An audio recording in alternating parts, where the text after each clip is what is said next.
Hi everyone, welcome back to my channel. ಇವತ್ತು ಎಲ್ಲರಿಗೂ ತುಂಬ ಇಂಟ್ರೆಸ್ಟಿಂಗ್ ಆಗಿರೋ ಅಂಥ ಬ್ಯೂಟಿಫುಲ್ ಆಗಿರೋಂಥ ಮ್ಯಾಜಿಕ್ ಟೇ ಪ್ರಾಕ್ಟೀಸ್ ಸೆಷನ್ಗೆ ನಿಮಗೆಲ್ಲ ಸ್ವಾಗತ ಸುಸ್ವಾಗತ. ನಾನು ಪುಷ್ಪಲತಾ, ನಾನು law of attraction manifestation coach. ನಾನು ನಿಮಗೆ ಮ್ಯಾಜಿಕಲ್ ಮನಿನ ಹೇಳ್ತಾ ಇದ್ದೇನೆ. ಡೇ 4 ದ ಮ್ಯಾಜಿಕಲ್ ಮನಿ. ಹೇಗೆ ನಿಮ್ಮ ಜೀವನದಲ್ಲಿ ಮನಿನ ಜಾಸ್ತಿ ಮಾಡ್ಕೋಬೇಕು ಅಂತ ನಾನು ನಿಮಗೆ ಇವಾಗ ಹೇಳ್ಕೊಡ್ತಾ ಇದ್ದೀನಿ. So magical money. Gratitude is riches, complaint is poverty. Christian Science Hymnal.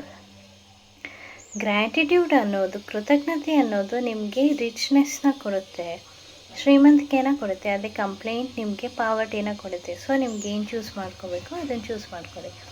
If there is a lack of ಮನಿ,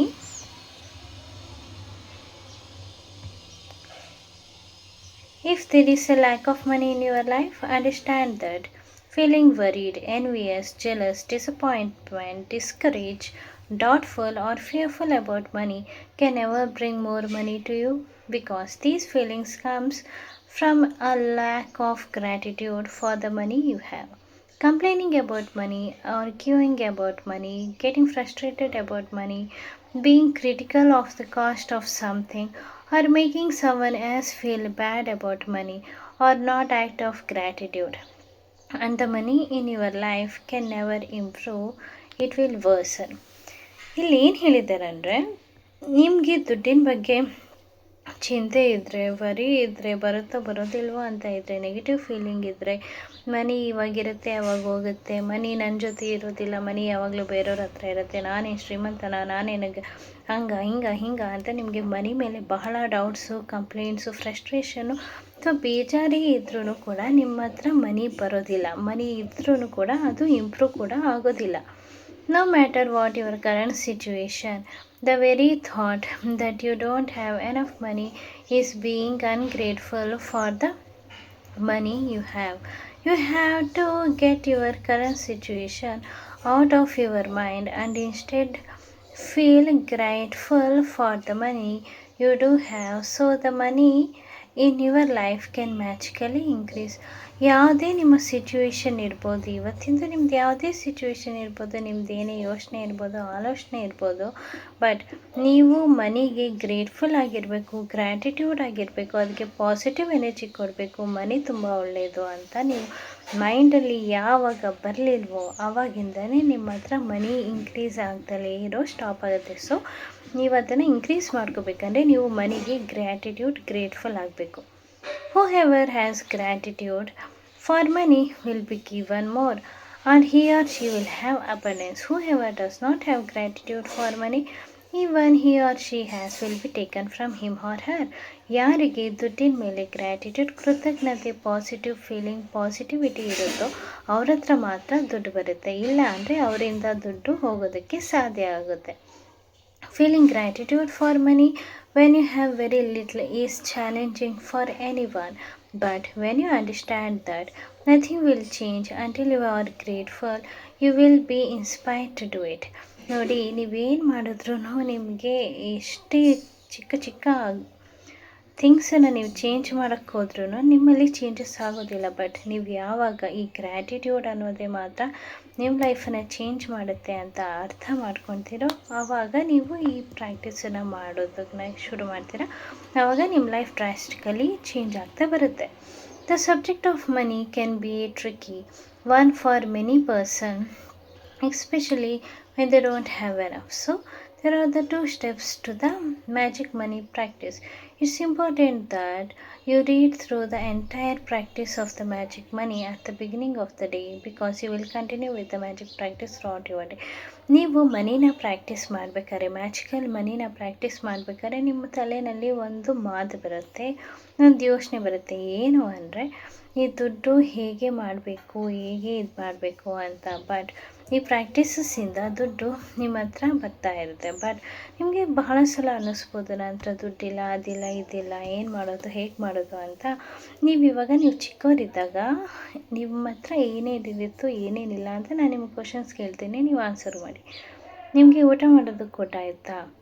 ಇದೆ ಅಂದರೆ ನಿಮ್ಮ ಹತ್ರ ದುಡ್ಡಿದ್ದಂಥದ್ದು. ನೀವು ಬದುಕೋದಕ್ಕೆ ಬಾಳೋದಕ್ಕೊಂದು ಮನೆ ಇತ್ತು ಅಂದರೆ ನಿಮ್ಮ ಹತ್ರ ದುಡ್ಡಿತ್ತು ಅಂತ. ನೀವು ಎಜುಕೇಷನ್ನ ರಿಸೀವ್ ಮಾಡಿದ್ದೀರಾ, ಓದಿದ್ದೀರಾ, ಬರ್ತಿದ್ದೀರಾ, ನೀವು ಸ್ಕೂಲಿಗೆ ಹೋಗಿದ್ದೀರಾ ಅಂದರೆ ದುಡ್ಡಿದೆ ಅಂತ ಅರ್ಥ. ನೀವು ವೆಕೇಷನ್ ಟ್ರಿಪ್ಪಿಗೆಲ್ಲ ಹೋಗಿದ್ದೀರಾ, ನೀವು ವೆಕೇಷನ್ ಟ್ರಿಪ್ಪಿಗೆಲ್ಲ ಹೋಗಿದ್ದೀರಾ ಅಂದರೆ ನಿಮ್ಮ ಹತ್ರ ದುಡ್ಡಿದೆ ಅಂತ. ನಿಮಗೆ ಬರ್ಡೇಗೆ ಒಂದು ಚಿಕ್ಕ ಚಾಕ್ಲೇಟ್ ಆದ್ರೂ ಗಿಫ್ಟಾಗಿ ಸಿಕ್ಕಿದೆಯಾ ಅಂದರೆ ನಿಮ್ಮ ಹತ್ರ ದುಡ್ಡಿದೆ ಅಂತ. ನಿಮ್ಮ ಹತ್ರ ಬೈಕ್ ಇದೆಯಾ, ನಿಮ್ಮ ಹತ್ರ ಬೈಕ್ ಇತ್ತಾ, ಚಿಕ್ಕ ಬೈಕು, ಚಿಕ್ಕ ಟಾಯ್, ಚಿಕ್ಕ ಪೆಪ್ಪರ್ಮೆಂಟು, ಚಿಕ್ಕ ಪೆಟ್ಸು ಎಲ್ಲ ಇತ್ತಾ ಅಂದರೆ ನಿಮ್ಮ ಹತ್ರ ದುಡ್ಡಿದೆ ಅಂತ. ನಿಮ್ಮ ಹತ್ರ ನೀವು ಸಡನ್ನಾಗಿ ಎಷ್ಟು ಬೇಗ ಬೇಗ ದೊಡ್ಡವರಾದ್ರು ನಿಮ್ಮ ಹತ್ರ ಹಾಕೋದಕ್ಕೆ ಬಟ್ಟೆ ಅಂತೂ ಇದ್ದೇ ಇತ್ತು ತಾನೇ, ಅಂದರೆ ನಿಮ್ಮ ಹತ್ರ ದುಡ್ಡಿದೆ ಅಂತ. ನೀವು ಮೂವಿ ನೋಡಿದ್ದೀರಾ, ನೀವು ಸ್ಪೋರ್ಟ್ಸ್ ಪ್ಲೇ ಮಾಡಿದ್ದೀರಾ, ನೀವು ಮ್ಯೂಸಿಕ್ಕನ್ನು ಪರ್ಸ್ಯೂ ಮಾಡಿದ್ದೀರಾ, ನಿಮ್ಮದು ಬೇರೆ ಯಾವುದಾದ್ರು ಹಾಬೀಸ್ ಇದ್ದರೆ ಆ ಹಾಬೀಸನ್ನೆಲ್ಲ ಇದು ಮಾಡ್ಕೊಂಡಿದ್ದೀರಾ, ಹಾಗಂದರೆ ನಿಮ್ಮ ಹತ್ರ ದುಡ್ಡಿದೆ ಅಂತ. ನಿಮ್ಮ ಹತ್ರ ನೀವು ಡಾಕ್ಟರ್ ಹತ್ರ ಹೋಗ್ತೀರಾ, ನಿಮ್ಮ ಹತ್ರ ಮೆಡಿಸಿನ್ಸ್ ತೊಗೊತೀರಾ ಅಂದರೆ ನಿಮ್ಮ ಹತ್ರ ದುಡ್ಡಿತ್ತಂತ. ನೀವು ಡೆಂಟಿಸ್ಟ್ ಹತ್ರ ಕೂಡ ಇದ್ದೀರಾ ಅಂತಂದರೆ ನಿಮ್ಮ ಹತ್ರ ದುಡ್ಡಿತ್ತಂತ. ಅಂದರೆ ನೀವು ಪ್ರತಿದಿನ ನೀವು ಯೂಸ್ ಮಾಡೋದಕ್ಕೆ ಎಸೆನ್ಷಿಯಲ್ ಥಿಂಗ್ಸ್ ಎಲ್ಲ ಇತ್ತಾ, ಸೋಪು, ಶಾಂಪು, ಟೂತ್ಪೇಸ್ಟು, ಟೂತ್ಬ್ರಷ್ಷು, ಸ್ನಾನ, ನೀರು ಅಂದರೆ ನಿಮ್ಮ ಹತ್ರ ದುಡ್ಡಿದೆ ಅಂತ. ಇದೆಲ್ಲ ಇದೆ ಅಂದರೆ ನಿಮ್ಮ ಹತ್ರ ದುಡ್ಡಿದೆ ಅಂತ. ನೀವು ಇದೆಲ್ಲದನ್ನು ನೀವು ಚಿಕ್ಕವರಿದ್ದಾಗ ಯೂಸ್ ಮಾಡ್ಕೊಂಡಿದ್ದೀರಾ, ಇದು ನಿಮಗೆ ಈಸಿಯಾಗಿ ಸಿಕ್ಕಿದೆ, ಇದಕ್ಕೆ ನೀವು ಥ್ಯಾಂಕ್ ಯು ಹೇಳಲೇ ಇಲ್ಲ. ಅದಕ್ಕೆ ನಿಮಗೆ ಇವಾಗ ಅದ್ರ ಬಗ್ಗೆ, ದುಡ್ಡಿನ ಬಗ್ಗೆ ಯೋಚನೆ ಮಾಡಿದ್ರೆ ದುಡ್ಡಿದೆಯೋ ಇಲ್ವೋ ಅಂತ ನಿಮಗೆ ಡೌಟ್ ಆಗ್ತಾಯಿದೆ. ಸೊ ಇವತ್ತಿಂದ ಡೌಟನ್ನು ಬಿಟ್ಬಿಡಿ, ಯಾಕಂದರೆ ನಿಮ್ಮ ಹತ್ರ ಯಾವಾಗಲೂ ದುಡ್ಡಿದೆ, ಇವಾಗಲೂ ದುಡ್ಡಿದೆ, ಹಿಂದೆನೂ ದುಡ್ಡಿತ್ತು, ಇವಾಗ ಪ್ರೆಸೆಂಟಲ್ಲೂ ದುಡ್ಡಿದೆ, ಇನ್ನು ಮುಂದೇನೂ ದುಡ್ಡು ಇದ್ದೇ ಇದೆ. ಇವಾಗ ಇವತ್ತಿನ ಪ್ರಾಕ್ಟೀಸ್ ಏನು ಅಂದರೆ, ನೀವು ಒಂದು ನೋಟ್ ತೊಗೋಬೇಕು, ಯಾವುದಾದ್ರು ಒಂದು 10 ರೂಪಾಯಿ ನೋಟು, 5 ರೂಪಾಯಿ ನೋಟು, ಕಮ್ಮಿ ಅಂದರೆ 10 ರೂಪಾಯಿ ನೋಟೇ ಬರೋದು, 10 ರೂಪಾಯಿ ನೋಟೇ ತೊಗೊಂಡೆ. 10 ರೂಪಾಯಿ ನೋಟ್ ತೊಗೊಂಡು ಅದ್ರ ಮೇಲೆ ಏನು ಬರೀಬೇಕು, thank you for all the money I have been given throughout my life. ನನ್ನ ಜೀವನದುದ್ದಕ್ಕೂ ಕೊಟ್ಟಿರುವಂಥ ಎಲ್ಲ ದುಡ್ಡುಗಳಿಗೂ ನಾನು ಕೃತಜ್ಞಳಾಗಿದ್ದೇನೆ ಅಂತ ಬರೆದ್ಬಿಟ್ಟು ಅದ್ರ ಮೇಲೆ ಅಂಟಿಸ್ಬಿಡಿ. ಆಮೇಲೆ ನೀವು ಪ್ರತಿದಿನ ಅದನ್ನು ನೋಡಿದಾಗ thank you for all the money I have been given throughout my life ಅಂತ ಹೇಳ್ತಾ ಬನ್ನಿ. ನೀವು truly grateful, happy, abundant feel ಆಗಬೇಕು. ಅದನ್ನು ಓದ್ತಾ ಇರಬೇಕಾದ್ರೆ, ಫೀಲ್ ಮಾಡ್ಕೊತಾ ಇರಬೇಕಾದ್ರೆ thank you for all the money I have been given throughout my life. ನೀವು ಹ್ಯಾಪಿಯಾಗಿ ಫೀಲ್ ಆಗಿ, ಅಬಂಡೆಂಟಾಗಿ ಫೀಲ್ ಆದರೆ ಮಾತ್ರ ನಿಮ್ಮ ಹತ್ರ ದುಡ್ಡು ಬರೋದು. ದುಡ್ಡು ಹೇಗೆ ಬರುತ್ತೆ ಅಂದರೆ, ನಿಮಗೆ ಸಡನ್ನಾಗಿ ಡಿಸ್ಕೌಂಟ್ ಸಿಗ್ಬೋದು, ಸಡನ್ನಾಗಿ ನಿಮ್ಗೆ ಯಾರು ದುಡ್ಡು ಕೊಡ್ಬೋದು, ಸಡನ್ನಾಗಿ ನೀವು ಯಾವ್ದಾದ್ರು ಶಾಪಿಗೆ ಹೋಗಿ ಏನಾದ್ರು ಪರ್ಚೇಸ್ ಮಾಡ್ಬೇಕಾದ್ರೆ ನಿಮ್ಗೆ ಅದು ಕಮ್ಮಿ ರೇಟಿಗೆ ಸಿಗ್ಬೋದು, ಅಥವಾ ನಿಮಗೆ ಯಾರು ರೋಡಲ್ಲಿ ಹೋಗ್ತಾ ಕೊಡ್ಬೋದು.